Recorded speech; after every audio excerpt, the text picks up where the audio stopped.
পরিবেশগত বিপর্যয়ের একটি আতঙ্ক জাগানো প্রপঞ্চের নাম পাহাড় ধস।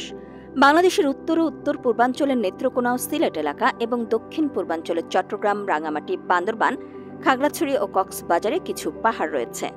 তবে বৃহত্তর চট্টগ্রামের 15,809 বর্গমাইল এলাকা জুড়ে বিস্তৃত পাহাড়ে মূলত ধসের ঘটনা ঘটে থাকে।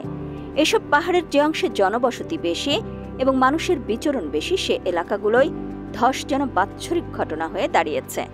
প্রতি বছর বর্ষা মৌসুমে এসব পাহাড়ে ধসের কারণে প্রচুর ঘরবাড়ি বিধ্বস্ত হয়, মানুষের প্রাণহানি ঘটে এবং সম্পদের ক্ষতি হয়ে থাকে। তবে ঝুঁকিপূর্ণ এলাকাগুলোর মধ্যে বান্দরবানের লামা ও আলীকদম উপজেলা অন্যতম। এই দুটি উপজেলার 2,000 পরিবারের 10,000 মানুষ পাহাড় ধসের ঝুঁকিতে রয়েছে।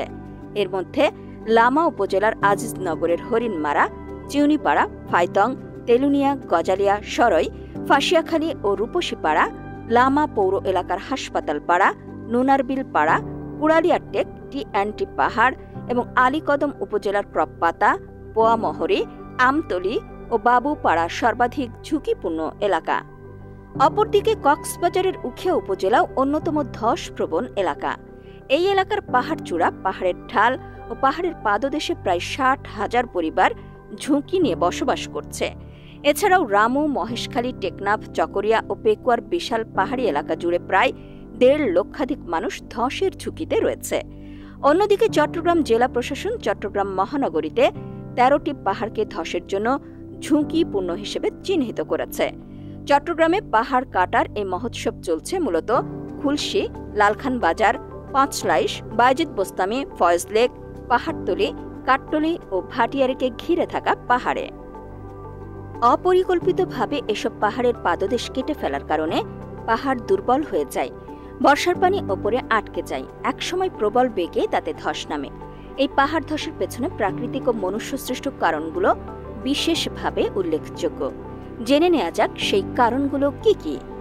পাহাড় ধসের প্রাকৃতিক কারণ: প্রচণ্ড বৃষ্টির পানিতে পরিপৃক্ত হয়ে শিলা দুর্বল হয়ে গেলে পাহাড় ধস হতে পারে।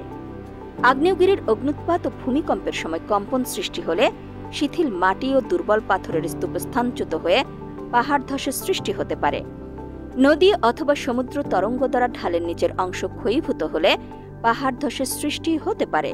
এবং মৃত্তিকায় পুষ্টি উপাদান কম থাকলে ও মৃত্তিকার সংযুক্তি আলগা হলেও পাহাড় ধস হতে পারে। পাহাড় ধসের মানব সৃষ্ট কারণ: বাংলাদেশে পাহাড় ধসের সবচেয়ে বড় কারণ হল পাহাড় কর্তন। পাহাড় কেটে অনিয়ন্ত্রিতভাবে মাটি অপসারণের ফলেও ধস হতে পারে। পাহাড়ি ঢালের পানি নির্গমন পথে ঘর, বাড়ি ও অন্যান্য অবকাঠামো নির্মাণ করলে নির্গমন পথ বন্ধ হয়ে ধস হতে পারে। এবং যন্ত্রাংশ ব্যবহারের ফলে সৃষ্ট কম্পন, যানবাহনের শব্দজনিত কম্পন, কৃত্রিম বিস্ফোরণের কারণে ধস হতে পারে। এই বিপর্যয় মোকাবেলায় একটি সমন্বিত উদ্যোগ প্রয়োজন, তাহলেই হয়তো পাহাড় ধস কমানো যাবে এবং এর মাধ্যমে পাহাড়ে মৃত্যুর মিছিল প্রতিরোধ করা সম্ভব হবে।